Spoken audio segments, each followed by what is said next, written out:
السلام عليكم ورحمة الله وبركاته. والصلاة والسلام عليك يا رسول الله. الصلاة والسلام عليك يا حبيب الله. الصلاة والسلام عليك يا رحمة للعالمين.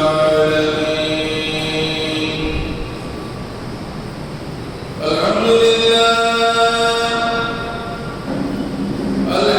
لله رب العالمين، والصلاة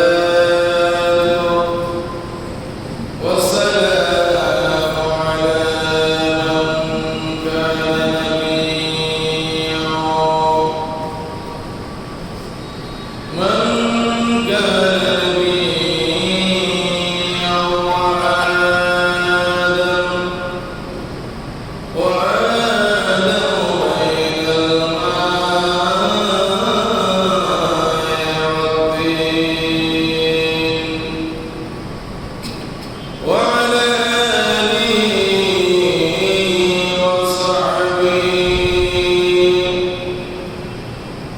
وأهل بيته أجمعين. أعوذ بالله من الشيطان الرجيم. بسم الله الرحمن الرحيم. والذين آمنوا وعملوا الصالحات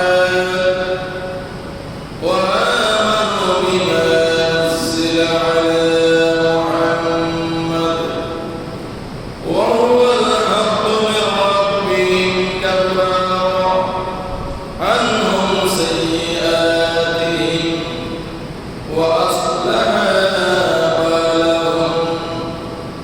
وقال الله تعالى في شأن حبيبه ومحبوبه ومعشوقه مخبرا وآمرا: إن الله وملائكته يصلون على النبي يا أيها الذين آمنوا صلوا عليه وسلموا تسليما. اللهم صل على سيدنا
শীতকালে নামাজ তাড়াতাড়ি জোর নামাজ আদায়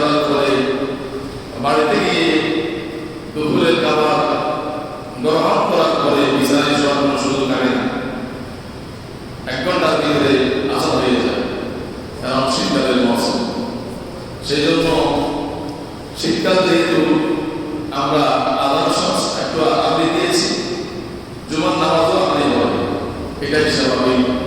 সেই জন্য যা বানানোর সময় আছে শুরু করবে, এই আশায় যারা বসে আছেন তাদেরকে আহ্বান করছি, দেরি না করে মসজিদে আসেন। যতক্ষণ মসজিদে বসবেন ততক্ষণ অন্তত গুনাহ থেকে আল্লাহ পাককে বাঁচাতে রাখবেন, ঠিক কিনা?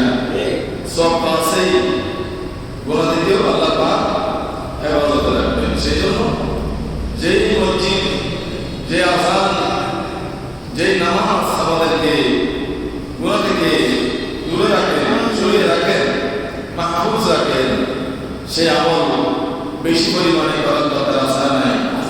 সেই জন্য সকলকে বলবো, দেরি না করে তাড়াতাড়ি মসজিদ চলে আসেন। যেহেতু এই মসজিদ হল আল্লাহ পাকের রহমতের বারিশের স্থান, ঠিক কিনা?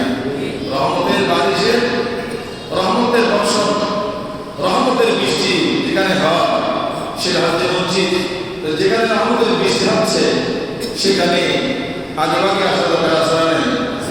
তাই সকলকে বলবো, দেরি না করে, কালো বিলম্ব না করে সবাই কাছে একটু তাড়াতাড়ি আসতে হয়। সেই জন্য জুমার দিনকে তাজিম করে একটু আগে মসজিদে আসার জন্য আহ্বান করছি।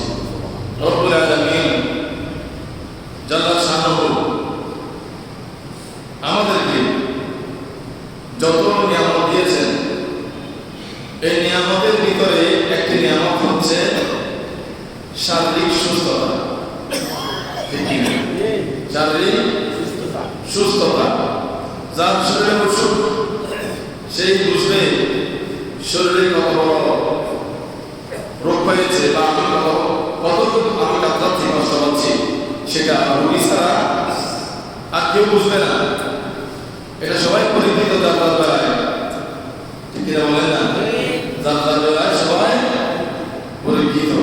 তবে সুস্থতা, এই সুস্থতাকে মূল্যায়ন করার ব্যাপারে আমার নবী বলেছেন, অসুস্থ হওয়ার আগে সুস্থতাকে মূল্যায়ন করো।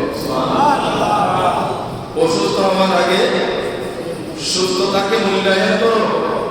যারা দাঁড়িয়ে নামাজ পড়তে পারবেন, দাঁড়িয়ে নামাজ পড়ো। কারণ দাঁড়িয়ে নামাজ পড়ার ব্যাপারে আমার শরীর আমাকে বলে দিবে দাঁড়িয়ে নামাজ পড়তে, আমার শরীরের মধ্যে কোনো ধরনের রোগ নাই, আমি স্বাচ্ছন্দ্যে একেবারে সুন্দরভাবে দাঁড়িয়ে নামাজ পড়তে পারছি। এটা আল্লাহ পাকের রহমত না? কথা বলেন, আল্লাহ পাকের রহমত না? সেই জন্য আল্লাহ পাকের রহমত যখন আপনি পেয়েছেন সেটাকে মূল্যায়ন করার জন্য আমাদের বলেছেন। এদিক সেদিক সময়কে নষ্ট করে জীবনকে বরবাদ করে দিতে বৃদ্ধকালে এসে যখন আপনি নামাজ পড়তে দাঁড়িয়ে নামাজ পড়তে হবে, তখন আমি দাঁড়িয়ে নামাজ পড়তে পারবেন না, বসে পড়তে হবে। কোথায় বসতে হবে? চেয়ারে। চেয়ারে বসে নামাজ পড়েন, এই নামাজের গ্যারান্টি কেউ দিতে পারবে? কথা বলেন না। সেই জন্য যেই সুস্থ শরীর, সুস্থ সময়কে মূল্যায়ন করুন। অনেক সময় দেখা যায় আপনি যখন সুস্থ শরীরে নামাজ পড়েন নাই, এমন একটা সময় আপনার কাছে এসেছে যখন আপনাকে বসে নামাজ পড়তে হবে, অথচ এর আগে আপনার সাথে মসজিদের সাথে কোনো পরামর্শ ছিল না। এখন যে সময় আপনি বসে নামাজ পড়ছেন, ওই সময়ে বসে নামাজ পড়লে আল্লাহ তাআলা মাফ করতে পারেন, আল্লাহ পাক রহমানুর রহিম, বয়স বেশি হয়েছে। কিন্তু যেই আপনার কম বয়সে, যুবক বয়সে আপনি তো মসজিদে আসেন নাই, বৃদ্ধ বয়সে যারা আসছেন তাও আবার চেয়ারের মধ্যে বসে নামাজ পড়তে হচ্ছে। এই জীবনের কথা আছে? কথা বলেন না। সেই জন্য মনে বলেছেন, সুস্থ হওয়ার আগে, অসুস্থ হওয়ার আগে সুস্থতাকে মূল্যায়ন করো। যখন অসুস্থ হয়ে যাবে, ওই সুস্থতা অবস্থা যে ইবাদত করেছে সেটার দিকে তাকিয়ে রব্বুল আলামিন অসুস্থ অবস্থায় চেয়ারে বসে ইশারা চিত হয়ে কাঁদতে হয়ে নামাজ পড়লে আল্লাহ পাক কবুল করবেন। কি বলা হচ্ছে? সময়ের মূল্যায়ন, সুস্থতাকে মূল্যায়ন। সুস্থ ছিলেন, নামাজে আসেন নাই, সুস্থ ছিলেন, মসজিদের আযান হয়েছে, মসজিদে দাঁড়িয়ে নামাজ পড়তে পারবেন না। আপনি আসছেন বসে নামাজ পড়ার এই বয়সে, এখন আপনাদের দাঁড়িয়ে নামাজ পড়ার সময় আপনি কেমন করেছেন? কালকে এমন করেছেন, সময়কে অবমূল্যায়ন করেছেন, হায়াতকে বরবাদ করে দিয়েছেন। এখন বৃদ্ধকালে যখন চেয়ারে নামাজ পড়তে হবে, এটার দিকে তাকালে আল্লাহ পাকের দয়া লাগবে? কথা বলেন। এটার দিকে তাকালে আল্লাহ পাকের দয়া লাগবে? আল্লাহ পাক বলেন কিয়ামতের ময়দানে বৃদ্ধকালে কোনো হিসাব হবে না। রাসূল পাক বলেছেন বৃদ্ধকালে কোনো হিসাব হবে না, হিসাব হবে যৌবনকালের হিসাব। যে ব্যক্তি যৌবনকাল ইবাদতের মধ্যে কাটিয়েছেন, ওই ইবাদত আল্লাহর দরবারে সবচেয়ে মকবুল। সেই জন্য যুব সমাজকে বলবো, আযান দেওয়ার আগে ওযু করে গোসল করে মসজিদে আসেন। কারণ এমন একটি সময় আসবে যখন আমাদের মুরব্বীদের মতো চেয়ারে বসে নামাজ পড়তে হবে। সেই সময় মসজিদে আসলে আল্লাহ পাকের দয়া থেকে আমি মানব হয়ে যাবে। ঠিক কিনা বলে? ঠিক কিনা বলেন? সেই জন্য যুবক যৌবনটাকে মূল্যায়ন করেন। যে যে অবস্থায় আছেন দাঁড়িয়ে নামাজ পড়তে পারার সুযোগ আল্লাহ পাক দিয়েছেন আপনাকে। ঠিক কিনা? দাঁড়িয়ে নামাজ পড়ার সুযোগ আল্লাহ পাক আমাকে আপনাকে দিয়েছেন, এটাকে মূল্যায়ন করেন। ইবাদত করার মাধ্যমে আল্লাহ পাকের সন্তুষ্টি হাসিল করেন। এমন একটা সময় আমাকেও হয়তো বসে নামাজ পড়তে হবে, আপনাকেও বসে নামাজ পড়তে হবে। তো আমি কি জন্য বসে নামাজ পড়তেছি? রব্বুল আলামিন দেখছেন কিনা? আমার আল্লাহ বলেন ফেরেশতারে, আমার এই বান্দা সারা জীবন দাঁড়িয়ে দাঁড়িয়ে নামাজ পড়েছে, এখন আমার হুকুম হয়েছে, বিপদে পড়েছে, দাঁড়াতে পারছে না, কোমরের কারণে, মেরুদণ্ডের কারণে, পায়ের কারণে, ব্যথার কারণে দাঁড়াতে পারে না। আমার বান্দা দাঁড়িয়ে নামাজ পড়ার কথা ছিল, এখন আমার পরীক্ষার সম্মুখীন হয়ে গেছে, দাঁড়িয়ে নামাজ পড়তে পারে না, বসে বসে নামাজ পড়ছে। ও আমার ফেরেশতারা, আমি তার নামাজ বসা অবস্থায় কবুল করে নিলাম। আল্লাহ পাক আমাদের বুঝাতে দিন। আমিন। আল্লাহ পাক জাল্লা শানুহু হাবিব, যিনাকে হাবিব বলে আল্লাহ পাক সম্বোধন করেছেন, মাহবুব বলে সম্বোধন করেছেন, যিনাকে ইয়া আইয়ুহাল মুযাম্মিল বলে সম্বোধন করেছেন, যিনাকে ইয়া আইয়ুহাল মুদাথ্থির বলে সম্বোধন করেছেন, যিনাকে ইয়াসিন বলে সম্বোধন করেছেন, যিনাকে তাহা বলে সম্বোধন করেছেন, যিনাকে মাহবুব বলে সম্বোধন করেছেন, তিনি কে? আল্লাহ। তিনি কে? যিনাকে আমার রাসূল আগে বললাম না, যিনাকে সম্বোধন করেছেন, তিনি না, যিনাকে সম্বোধন করা হয়েছে তিনি কে? বলেন তিনি কে? যিনাকে রাহমাতুল লিল আলামিনের লকব দেওয়া হয়েছে, যিনাকে শফিউল মুজরিমিনের লকব দেওয়া হয়েছে, যিনাকে সাইয়্যিদুল মুরসালিনের লকব দেওয়া হয়েছে, তিনি কে? আমাদের নবী। আমাদের অনেকে তো আমাদের নবীকে ফিওন বলেছে। কি বলেছেন? আমাকে ফিওনের দলে মানুষ, ফিওন বাবনে ওয়ালা দলের মানুষ আমরা। আমরা রাসূলকে দুনিয়া আখিরাত উভয় জাহানের বাদশা হওয়ার সেই দলের মানুষ। ঠিক কি বলেন? সেই জন্য নবীকে নবী বলতে আমার নবী বলতে কোনো লজ্জা আছে? নবী যদি আমাকে আপনার ছোটখাটো রিক্সাওয়ালা, ঠেলাগাড়িওয়ালা, ব্যাংকারিওয়ালা, সুইপার, চাকরিজীবী, একেবারে নিম্ন শ্রেণীর মানুষদেরকে আমার নবী আমার উম্মত বলে সম্বোধন করতে পারলে আপনি কেন পারবেন না আমার নবী বলতে? লজ্জা কিসের? শরম কিসের? বাধা কিসের? আপত্তি কিসের? তিনি আমার নবী, তিনি আমার নবী, তিনি আমার নবী, সবার নবী, দুনিয়ার নবী। তিনি আমার নবী, সবার নবী, দুনিয়ার। ও মেরা নবী, মেরা নবী, মেরা নবী হ্যায়। वो जिसके लिए महबूबे, वो जिसके लिए वो जिसके लिए महफिल सा, वो जिसके लिए जाओ मैं श्री रावण का पता जाओ उसे आप सुन कैसे তিনি আমার নবী, আমার নবী, তিনি সবার নবী। আপনি যতবার আমার নবী বলবেন আমার আল্লাহ খুশি হবেন কিনা? আপনি যতবার আমার নবী বলবেন ততবার আমার নবী খুশি হবেন কিনা? আমার আল্লাহ খুশি হবেন কিনা? সেজন্য তিনি আমার নবী, সবার নবী। সেই নবীকে আল্লাহ পাক বলেছেন ইয়াসিন, মুজাম্মিল বলে সম্বোধন করেছেন। আল্লাহ পাক সূরা মুহাম্মদ সাল্লাল্লাহু আলাইহি ওয়াসাল্লাম আমার নবীর নাম কোরআনুল কারীমের মধ্যে আল্লাহ পাক 4 বার নিয়েছেন। কয়বার? আমার নবীর নাম 4 বার আছে কোরআন শরীফে। কয়বার আছে? মনে রাখবেন, আমার নবীর নাম কোরআনুল কারীমের মধ্যে কয়বার আছে? কোথায় কোথায় আছে, কোন আয়াতে কোন সূরাতে আছে আপনাদেরকে বলবো। প্রথম নম্বরে আমার নবীর নাম হচ্ছে ওয়া মা মুহাম্মাদুন ইল্লা রাসূলুন قد خلت من قبله الرسل সূরা আল ইমরান আয়াত নম্বর 146 সূরা আল ইমরান আয়াত নম্বর 146 দুই নম্বরে আমার নবীর নাম যেখানে নেওয়া হয়েছে মা কানা মুহাম্মাদুন আবা আহাদিন মির রিজালিকুম ওয়ালাকিন রাসূলুল্লাহি ওয়া খাতামান নবিয়্যিন সূরা আহজাব আয়াত নম্বর 40 সুবহানাল্লাহ সূরা আহজাব আয়াত নম্বর 40 তিন নম্বরে যেখানে আমার আল্লাহ আমার নবীর নাম নিয়েছেন ওয়াল্লাযীনা আমানু ওয়া আমিলুস সালিহাতি ওয়া আমানু বিমা নুজিলা আলা মুহাম্মদ সাল্লাল্লাহু আলাইহি ওয়াসাল্লাম তিন নম্বরে আমার আল্লাহ আমার নবীর নাম নিয়েছেন সূরা মুহাম্মদ আয়াত নম্বর 2 চার নম্বরে আমার নবীর নাম আমার আল্লাহ কোথায় নিয়েছেন মুহাম্মাদুর রাসূলুল্লাহ ওয়াল্লাযীনা মা'আহু আশিদ্দাউ আলাল কুফার সূরা আল ফাতহ আয়াত নম্বর 29 এই চারটা সূরার চারটা আয়াতের মধ্যে আমার আল্লাহ আমার নবীর নাম নিয়েছেন। তিন নম্বর স্থানে তিন নম্বর সূরায় 3 নম্বর স্থানের মধ্যে আমার নবীর নাম আল্লাহ পাক কখন নিয়েছেন, কিভাবে নিয়েছেন সেটা শোনার দরকার আছে না নাই? সেটার ব্যাপারে আমরা আলোচনা এক জুমা লাগবে আলোচনা শেষ হবে। আমি শুধুমাত্র 3 নম্বর আমার নবীর নামটা কেন নিয়েছেন আল্লাহ পাক শুনেন।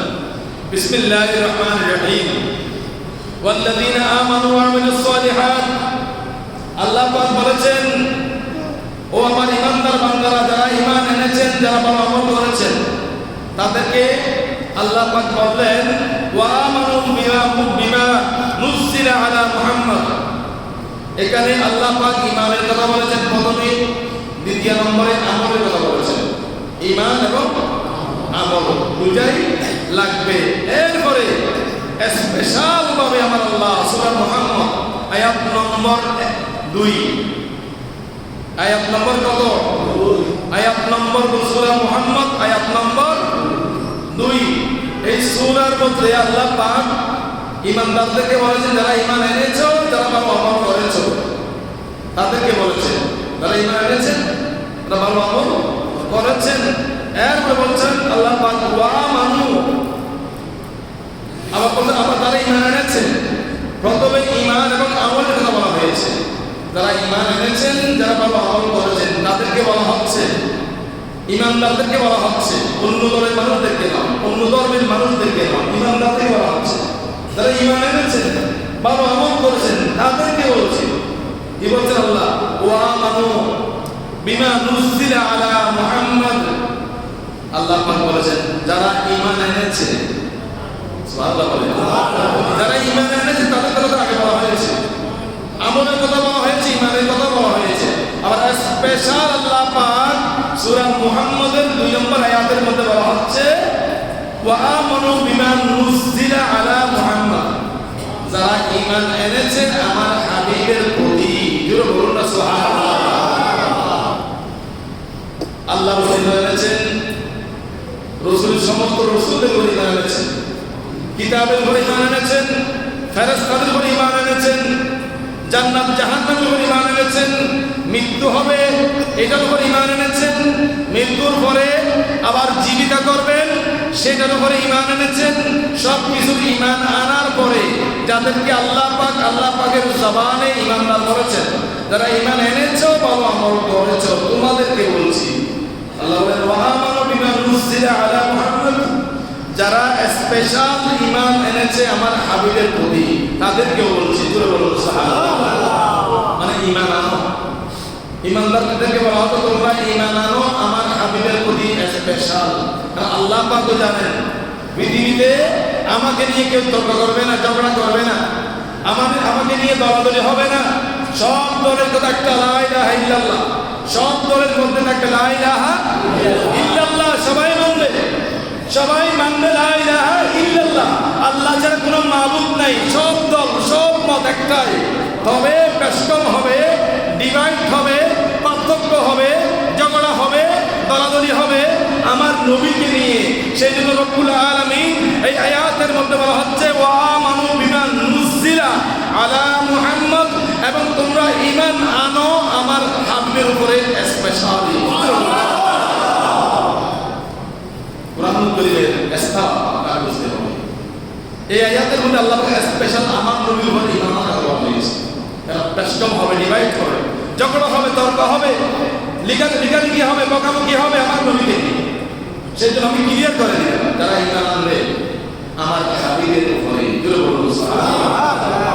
ওয়াল হক, তিনি সত্য, মির রাব্বিহিম, আল্লাহর পক্ষ থেকে, সুবহানাল্লাহ, তিনি আমার নবী, তার উপরে ঈমান আনো, যিনি আমার পক্ষ থেকে সত্য নবী, জোরে বলুন সুবহানাল্লাহ। কাফারা আনহুম সাইয়্যাতিহিম ওয়া আসলাহা বালাহুম, যদি ঈমান এনেছো, ভালো আমল করেছো, এরপরে স্পেশাল ভাবে আমার নবীকে অন্তরের চাইতে, জীবনের চাইতে, শরীরের চাইতে, মার চাইতে, বাবার চাইতে, বোনের চাইতে, ভাইয়ের চাইতে, সন্তানের চাইতে, সব কিছুর চাইতে যদি আমার নবীকে ভালোবাসতে পারো, আমার আল্লাহ বলেছেন কাফারা, আমি তোমাদেরকে আনহুম সাইয়্যাতিহিম, তোমাদের সমস্ত গুনাহ মাফ করে দেব। আল্লাহু আকবার। এখানে ইমানদারকে বলা হয়েছে, ভালো আমলকারী বান্দাদেরকে বলা হয়েছে, যারা আমার নবীকে ভালোবাসো, আমার নবীকে মহব্বত করো, আমার নবীর উপরে ঈমান আনো, তাহলে তোমাদের জন্য কি আছে? সারপ্রাইজ রয়েছে, তোমাদের জন্য কল্যাণ রয়েছে, তোমাদের জন্য আমার পক্ষ থেকে গিফট, উপহার রয়েছে। সেটা কি? মির রাব্বিহিম কাফারা আনহুম সাইয়্যাতিহিম, আমি রব্বুল আলামিন ওয়া আসলাহা বালাহুম, তোমাদের কৃত সমস্ত গুনাহ মাফ করে দেব এবং তোমাদের অবস্থাকে ভালো করে দেব। সুবহানাল্লাহ বলে, আল্লাহু আকবার বলে। দেখেন, আল্লাহর নবীকে ভালোবাসলে, আল্লাহর নবীকে মহব্বত করলে, আল্লাহর নবীকে জীবনের চাইতে, জীবনের শরীরের অংশের মতো ভালোবাসলে, আমার আল্লাহ বলেছেন তোমাদেরকে মাফ করে দেব। এরপরে বলেছেন তোমাদের দুনিয়া আখিরাত উভয় জাহানের জন্য, তোমাদের জন্য কল্যাণ, যেখানে যাবে তোমার জন্য কল্যাণ। তোমার নাম মোহাম্মদ ইদ্রিস, তোমার নাম মোহাম্মদ ইব্রাহিম, তোমার নাম মোহাম্মদ সেলিমউদ্দিন, তোমার নাম মোহাম্মদ নূর মোহাম্মদ, এভাবে যেখানে যাও না কেন তোমার সাথে আমার নবীর নাম ঠিক করা আছে। যেখানে যাবে সেখানে শোনাবেন ছয়টা, জোরে বলুন সুবহানাল্লাহ। সেই জন্য রাসূল করিম সাল্লাল্লাহু আলাইহি ওয়াসাল্লামকে আমরা কেন এত বেশি ভালোবাসি? কথাটা আল্লাহ, ডিক্লেরেশন কা আল্লাহ। অনেকে বলে হুজুর আপনারা আল্লাহ থেকে নবীকে ভালোবাসেন, নাউজুবিল্লাহ। আমরা নামাজ এর মধ্যে সুবহান রাব্বিল আলা কাকে বলি? আল্লাহ। কথা বলেন আল্লাহ। সুবহান রাব্বিল আযীম কাকে বলি? আল্লাহ।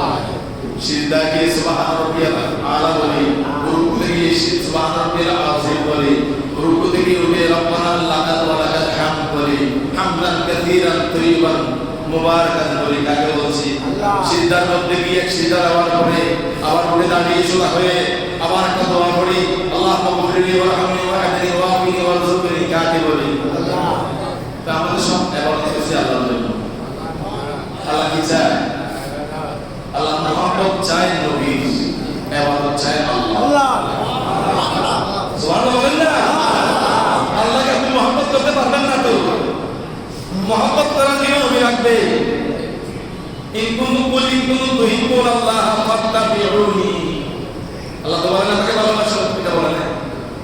আল্লাহ পাক বলেছেন নবীকে ভালোবাসো, সুবহানাল্লাহ বলেন। যার ভালোবাসা আল্লাহ চাচ্ছেন তাকে ভালোবাসো, এবং তাকে ভালোবাসলে আল্লাহ পাক বলেছেন ওয়া ইতিবির রাসূল ফাকাদ আতা আল্লাহ। যদি নবীকে ভালোবাসতে পারো আমার ভালোবাসা অর্জিত হয়ে যাবে, আমার সন্তুষ্টি অর্জন হয়ে যাবে। ভালোবাসবো নবীকে, ইবাদত করব কার? আল্লাহর ইবাদতের মাধ্যমে নবীকে ভালোবাসতে হবে, নবীর ভালোবাসার মাধ্যমে আল্লাহকে ভালোবাসতে হবে, নবীর ভালোবাসার মাধ্যমে আল্লাহর ইবাদত করতে হবে। আপনি নবীকে ভালোবেসে নবীকে ফলো করে অনুসরণ করে অনুকরণ করে যখন আল্লাহর ইবাদত করবেন আর কিছু করতে হবে না। আল্লাহ পাক বলেন আমার নবী মাই ইউতির রাসূলা, যখন আমার নবী ইত্তেবা করেছো আমাদের আল্লাহ আমার ইত্তেবা হয়ে গেছে। আল্লাহ পাক বলেন যখন আমার নবীকে ভালোবাসবা, আমার নবী বলে মানবা আমি আল্লাহ পাক তোমার এই হযরত ফরজকে তোমার জন্য পালন করে দেব, উত্তম করে দেব, কল্যাণ করে দেব। জোরে বলুন সুবহানাল্লাহ। আল্লাহ নবী রাহমাতুল লিল আলামিন সাল্লাল্লাহু আলাইহি ওয়াসাল্লাম এর অনেক নাম কোরআনে পাকের মধ্যে রয়েছে, অনেক নাম হাদিসে পাকের মধ্যে রয়েছে। আল্লামা জালালউদ্দিন সুয়ুতী রাহমাতুল্লাহ আলাইহি কিতাবের নাম আদ-দুররুল মুনাজ্জাম, কিতাবের নাম কি আদ-দুররুল মুনাজ্জাম। এই কিতাবের মধ্যে আল্লামা জালালউদ্দিন আব্দুর রহমান সুয়ুতী রাহমাতুল্লাহ আলাইহি তিনি আমার নবীর কয়েকটি নাম করেছেন। আল মাসদুক, আমার নবীর নাম কি আল মাসদুক। দ্বিতীয় নম্বরে আল মুসলিম, তৃতীয় নম্বরে আল ইমামুল মুজাহিদ, 4 নম্বরে আল আমেল, 5 নম্বরে আযান খায়ের, 6 নম্বরে আল আমের, 7 নম্বরে আল নাহি, 8 নম্বরে আল মুহাল্লিল, 9 নম্বরে আল মুহাররম, 10 নম্বরে আল ওয়াদা, 11 নম্বরে আল রাফি, 12 নম্বরে আল মুজিব। আল্লামা জালালউদ্দিন সুয়ুতী রাহমাতুল্লাহ আলাইহি কিতাবের মধ্যে আমার নবীর নাম এভাবে নিয়েছেন। কোরআনে পাকের মধ্যে 28টি আমার নবীর নাম আছে। কয়টি নাম? জাতি নাম 2টি। জাতি নাম কয়টি? একটি মুহাম্মদ আর একটি আহমদ। এই 2টি নাম আমার নবীর জাতি নাম। একটা ছিল আসমানে, একটা জমিনে। আসমানে ছিল আহমদ, জমিনে সে মুহাম্মদ সাল্লাল্লাহু আলাইহি ওয়াসাল্লাম। এই 2টি নাম কোরআনে পাকের মধ্যে রয়েছে। এরপরেও আরো অন্যান্য জায়গায় আমার জাতি নাম, অন্যান্য জায়গায় যে নামগুলো আছে 28 নাম, এগুলো হচ্ছে সিফাতি নাম। সুবহানাল্লাহ। আল্লাহ পাকের জাতি নাম একটি আল্লাহ, আর রহমান, আর রহিম, আল করিম, আল সত্তার, আল গফফার, এই সবগুলো আল্লাহ পাকের গুণবাচক নাম। এই ধরনের অনেক গুণবাচক নাম কোরআনে পাকের মধ্যে রয়েছে। আল মুজাম্মিল, একটা বললাম আল মুজাম্মিল, আল মুদাসসির, আল নূর, আল মুনাজ্জার, আল মনজুর, আল বাশীর, আল শাহীদ, আল শাহিদ, আল হক, আল মুবিন, قد صدق نعمة الله الموطل والوهابي الصراط المستقيم النجم الثاقب الكريم داعي إلى الله المصطفى المجتبى الحبيب رسول رب العالمين الشافي المشفع المتقى المصلح الظاهر الصادق المصدوق الهادي. এগুলো হচ্ছে আমার নবীর নাম কোরআনে পাকের মধ্যে। কোরআনে পাকের মধ্যে আমার নবীর গুণবাচক নাম। আমার নবীর গুণবাচকের নামের মধ্যে একটি নাম হচ্ছে আশ-শাহিদ, যিনি সাক্ষ্য দানকারী। যিনি সাক্ষী দান করবেন কিয়ামতের ময়দানে সমস্ত নবীদের পক্ষ থেকে আমার নবীর শাহিদ। আমার নবীর সাক্ষীর ভিত্তিতে আল্লাহ পাক সমস্ত নবীদের দোয়া কবুল করবেন। সেই নবী, সেজন্য আমার নবীর নাম আশ-শাহিদ। আশ-শাফি, আমার নবী সুপারিশকারী। সুবহানাল্লাহ।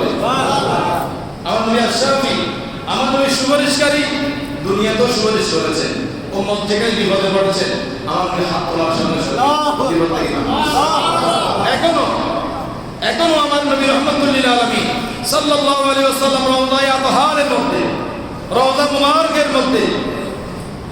মুবারকের মধ্যে এখনো বলছেন, এখনো আপনি আমার জন্য দোয়া করছেন, এখন আপনি আমার জন্য আল্লাহর দরবারে মাগফিরাত কামনা করছেন।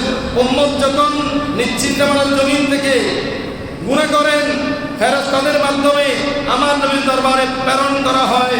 আমার নবী রাহমাতুল লিল আলামিন মুহাম্মদ ইদ্রিসের নামের মধ্যে লাল কালির দাগ আছে। আমার নবী আল্লাহর দরবারে আমার জন্য মাগফিরাত কামনা করে। আর যদি আমার আমল নামায় বাবা আমল দেখেন, ফাহমিদাল্লাহ, আল্লাহ পাক জাল্লা শানুহু রওজা মুবারকের মধ্যে আল্লাহর শুকরিয়া আদায় করেন। আল্লাহ তোমার শুকরিয়া আদায় করছি, আমার উম্মত ভালো আমল করেছেন। তাহলে ভালো আমল করলে আমার নবী দোয়া করেন, মন্দ আমল করলে আমার নবী আল্লাহর দরবারে মাগফিরাত কামনা করেন। তিনি আমার নবী। জোরে বলুন সুবহানাল্লাহ। নবীকে ছাড়া কোনো উপায় নাই। আল্লাহ ছাড়া কোনো মাবুদ নাই, নবী ছাড়া কোনো উপায় নাই। নবী ছাড়া যদি কোনো উপায় আপনি মানেন, আল্লাহ বললেন আমার নবীদের নম্বর 1 কদম, আমার নবী নম্বর 1 ওসিলা। আমার নবীকে বাদ দিয়ে জান্নাতে যাওয়ার আশা করা মানে গাছ রোপণ না করে ফলের আশা করা, ঠিক কি বলেন না? আমার নবীকে বাদ দিয়ে জান্নাতের আশা করা মানে কি? গাছ রোপণ না করে ফল খাবো। গাছ রোপণ করি নাই, ফলের আশা যদি বসে থাকি, ওই গাছ কি আমাকে আপনাকে ফল দিবে? গাছেই তো নাই, গাছেই তো নাই, ফল কোথা থেকে দিবে? সেই জন্য নবী আমাদের সাহাবা, ঠিক কি না বলে? নবী আমাদের সাহাবা। রাসূল করিম সাল্লাল্লাহু আলাইহি সাল্লামের দাদা হযরত আব্দুল মুত্তালিব, তিনি আমার দুনিয়াতে আসার পরে নাম রেখেছেন মুহাম্মদ সাল্লাল্লাহু আলাইহি ওয়াসাল্লাম। সুবহানাল্লাহ।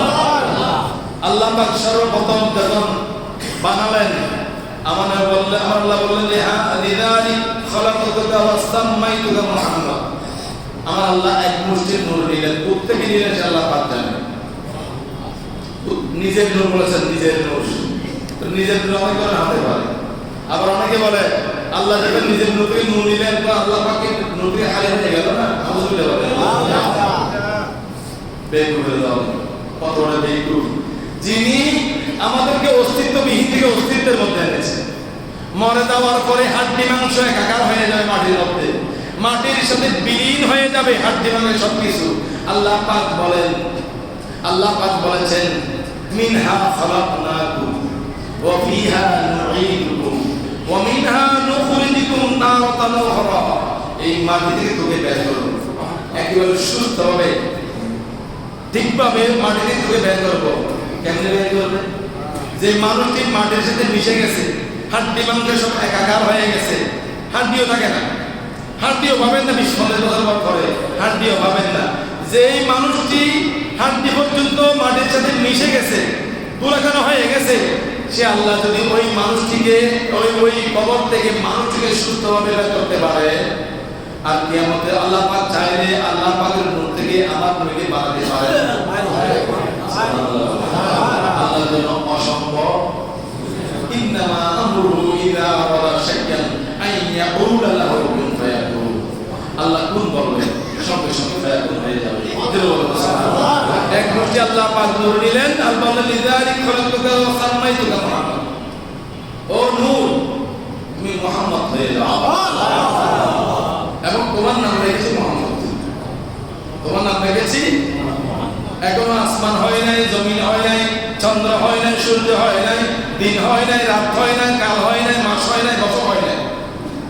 দিন কি দিন মানুষ বুঝতো না, যখন কিছুই ছিল না, যে কিছু সেটাও ছিল না, তখন ছিল আল্লাহ।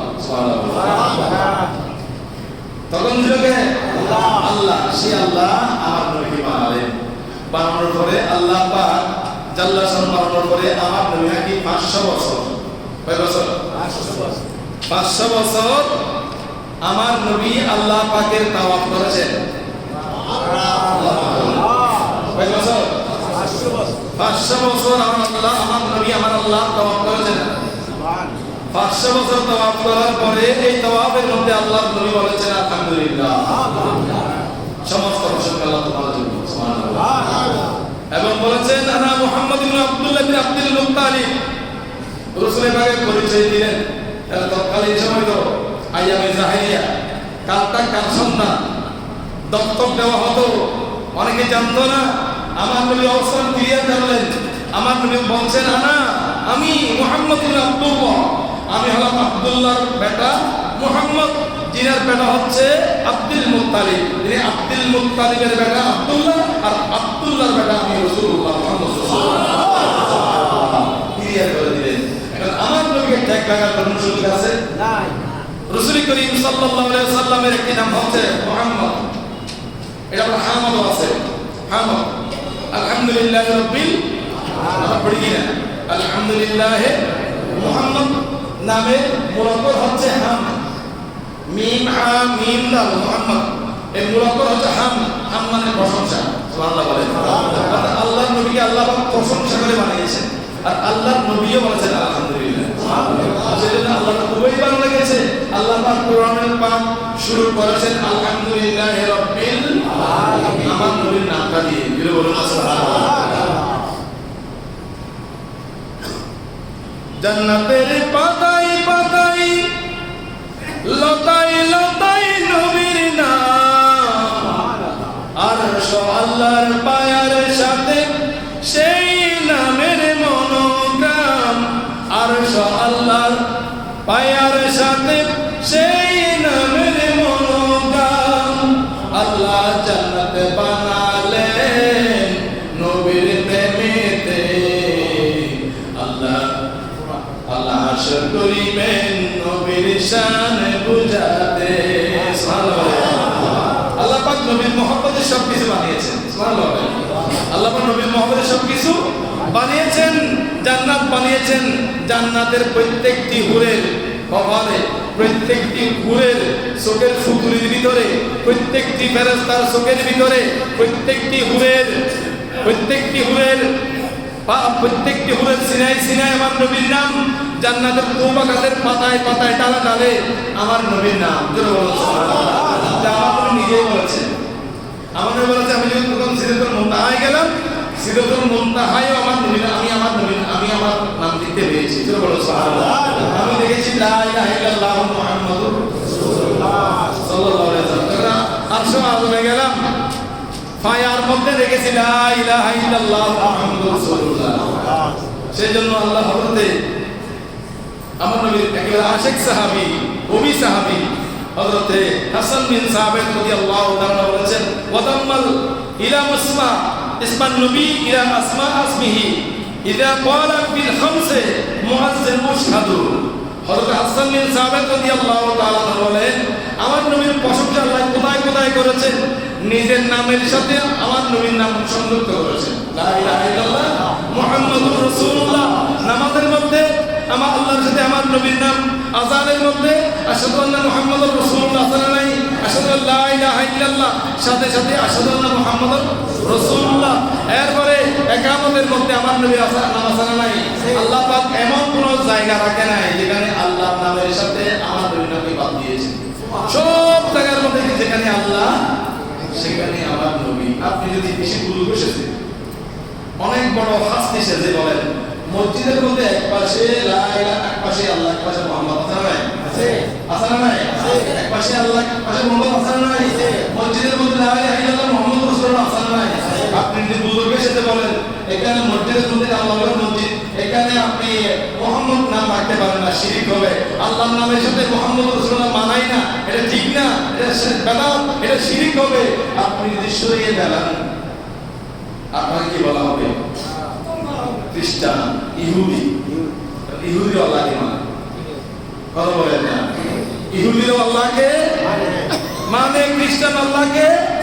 আপনি মূলত এই যে আপনার ড্রেসের যে ড্রেসিং, আপনার যে আপনার পাগড়ি, টুপি, জুব্বা, দাড়ি, দিলা, কুরুপ যা কিছু আছে এগুলো সব হচ্ছে বোখাস, দুই নম্বরই। ঠিক কিনা? জোরে বলেন ঠিক কিনা? যদি দাড়ির কথা বলি, ভাই আপনার মুখে দাড়ি আছে কার? সে বলবে এটা মুহাম্মদ রাসূলুল্লাহ। মুহাম্মদ রাসূলুল্লাহ বাদ দিলেন কেন আল্লাহ নামের সাথে? আল্লাহ নামের সাথে যেটা ছিল মহকাম আল্লাহ নামের সাথে আপনি বাদ দিলেন কেন? আল্লাহ কি আপনার সাথে কম বসেছেন? নাউযুবিল্লাহ। আল্লাহ পাক বলেছেন ওয়া আমানু বিমা নুজিলা আলা মুহাম্মদ। নুজিলা আলা মুহাম্মদ ইমানদারকে বলা হয়েছে আমার নবীর ইমান, ভালো ইমান, ভালো ইমান। নবীকে মানবি আমার ইমান হয়ে যাবে। নবীকে বাদ দিবি দুনিয়াও বাদ, আখিরাতও বাদ। এই ধরনের কিছু বুজুর্গ আছে না নাই? আবার নবীকে তরানেওয়ালা, বাঁচানেওয়ালা মানতে চায় না। খোদার কসম, সুপারিশ আপনার জন্য বন্ধ নয়। আপনি রাসূলকে তরানেওয়ালা, বাঁচানেওয়ালা মানতে পারেন নাই? কিয়ামতের ময়দানে যখন বলবে ইয়া নফসি, ইয়া নফসি, বাঁচাও বাঁচাও, তুমি কি বলবা? তুমি কি বলবো? মিস্টার, এই মিস্টার তুই কি বলবি? তুই কি বলবি? ইয়া নফসি বলবি নাকি ইয়া উম্মতি বলবি? কি বলবি? বল আমি ইয়া নফসি বলবো। তো ইয়া নফসি মানে বাঁচাও, তোকে বাঁচাও তুমি। নবী তো তরানেওয়ালা, সুবহানাল্লাহ। নবী আমাকে আপনাকে বাঁচাবে, তো তুমি কে বাঁচাবে? ওয়া আন্নাল কাফিরিনা লা মাওলা লাহুম। তোরা মুহাম্মদ সূরা মুহাম্মদের মধ্যে আল্লাহ পাক বলেছেন কাফেরদের কোনো অভিভাবক নেই, কোনো তরানে ওয়ালা বাঁচানে ওয়ালা নেই, ঈমানদারের জন্য আছে। সুবহানাল্লাহ। যার ভিতরে যারা পরিমাণ ঈমান আছে তার জন্য সুপারিশ করে আমার নবী বলেছেন, আমার নবীর কওলে রাসূলুল্লাহ, আমার নবী বলেছেন যার ভিতরে যারা পরিমাণ ঈমান আছে আমি রাসূল তাকে যারা জানাবো। যদি শেষ করে দিই আল্লাহ থেকে রাসূলের নামটা কেটে দিয়ে কথা শেষ করে দিলি। ঈসা নবীর একজন উম্মত, ঈসা নবীর একজন উম্মত হাতে ধরে ইনজিল কিতাব নিলেন। ঈসা নবী সেখানে ছিলেন না, হুজুরে পাকে ছিলেন না, তিনি কোথায় গেছেন? তিনার উম্মত, তিনার খলিফা, তিনি হুজুরে পাকের মধ্যে বসে আছেন, ইনজিল কিতাব অধ্যয়ন করছেন। করতে করতে সেই কিতাবের মধ্যে আমার নবীর নাম বেশি, ঈসা নবীর নাম কম। সুবহানাল্লাহ। আমার নবীর নাম বেশি, ঈসা নবীর নাম। সে বলতেছেন কিতাব আমাদের, কিতাবটা আল্লাহ পাক আমাদের নবীকে দিয়েছেন, ঈসা নবীকে দিয়েছেন। এখানে সেই নামের মধ্যে আমার নবীর নাম বেশি থাকে না, এটাই যৌক্তিক। এখানে যে আমার নবীর নামের চাইতে আখিরাতে আমার নবীর নাম বেশি। সে কি করলেন? একটি একটি করে আমার নবীর সব নাম কাটতে শুরু করলেন।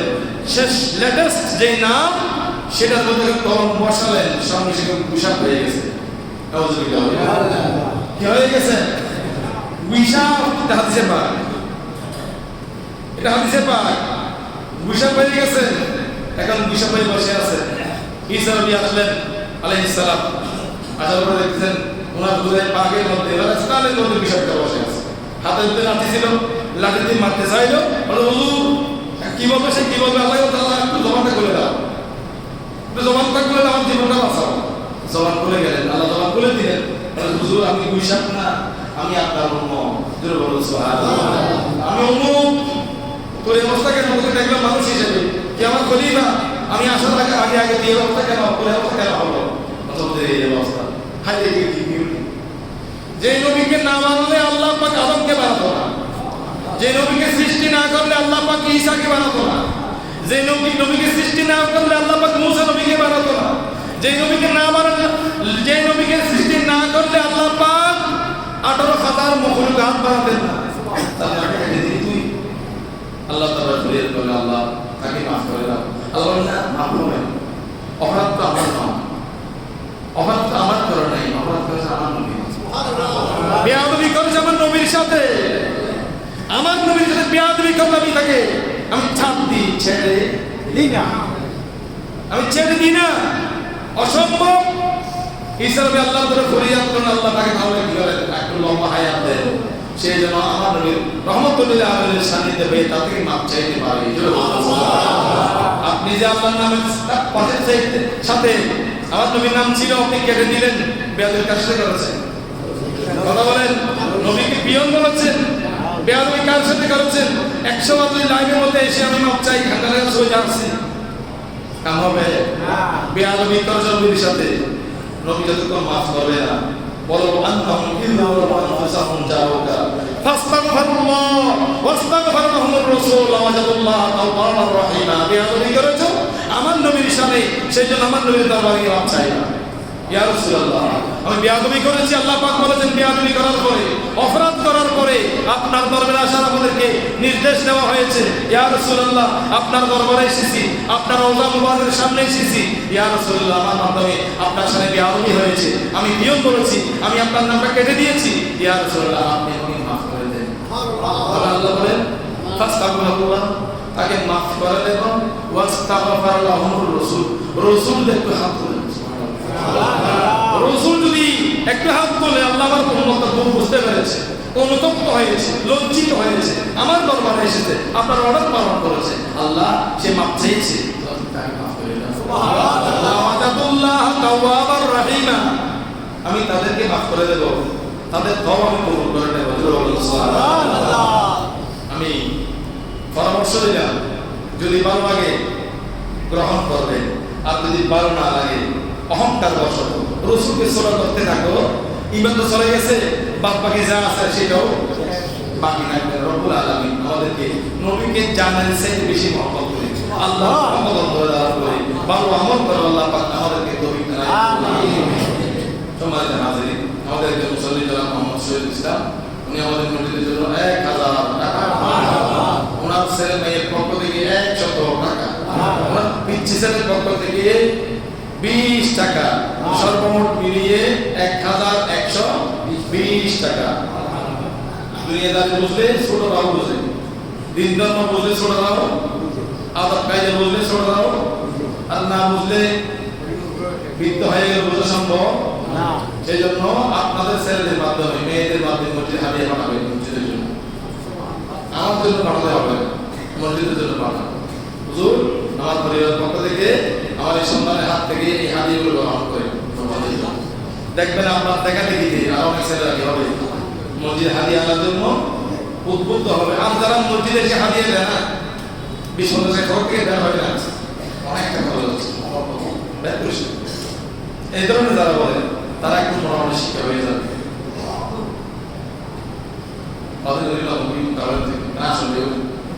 নদীর নদী ત્યાં ખબર લાગે તે ખબર લઈ બરાબર જે क्या ખબર લઈ ના જે दुनिया ता આવતા અમલ કરી ત્યાં દિલી ના ખબર લઈ લો আর অমল বাঁধি এখন কাটে নিয়ে আনা হয় 30 কোটিতে মালিক আছে নির্বাচন হয়ে যায়, তখন নদী বয়নি খবর নদী বয়নি এগুলো আর সব খেলাস সয়দি যেগুলো হাত ধরে না মাবল না যেগুলো হাত ধরে না আর ওদের মরিবার আগে অনুমতি দিবেন তো আর নিচে যারা জামে মসজিদে দিয়ে জামে মসজিদে বড় বড় মসজিদ আমি মসজিদে দর্শন করে যাবে হয়তো কিছু করে ইনশাআল্লাহ বছর হাত ধরে মসজিদ আমার সাথে বাকি আছে কিন্তু ইনশাআল্লাহ তো আমরা যদি যে বসে দিন হয় মরিবার আগে এগুলো আল্লাহ দরবারে বসিত আছে কিনা আমার ফালা কুফরুন লিসাঈ ওয়া ইন্না লাহু কাতিবুন। আল্লাহ পাক বলেছেন তোমাদের সমস্ত নিয়ামত সমস্ত দান সত্তা গচ্ছিত আছে, আমি আমার রেখেছি, যখন তো প্রয়োজন হবে তখন দেবো। সুবহানাল্লাহ। আপনি কবরে যাবেন কেউ থাকবে না সেখানে, আপনার এই দান আপনার এই সত্তা আপনার পাশে দাঁড়িয়ে যাবে। যখন কবরের আযাব আসবে, শাস্তি আসবে, মাটি আসবে সাফ করার জন্য, ওই সত্তা দাঁড়িয়ে যাবে, এই মাটি দাঁড়াবে, আমি হলাম তার বন্ধু, আমি হলাম তার দানকৃত সত্তা, সুতরাং এই পাশে শান্তি দিতে পারবি না। জোরে বলুন সুবহানাল্লাহ। আল্লাহ পাক আমাদেরকে বেশি পরিমাণ মূর্তি মাদ্রাসায় দান করার তৌফিক দান করুন।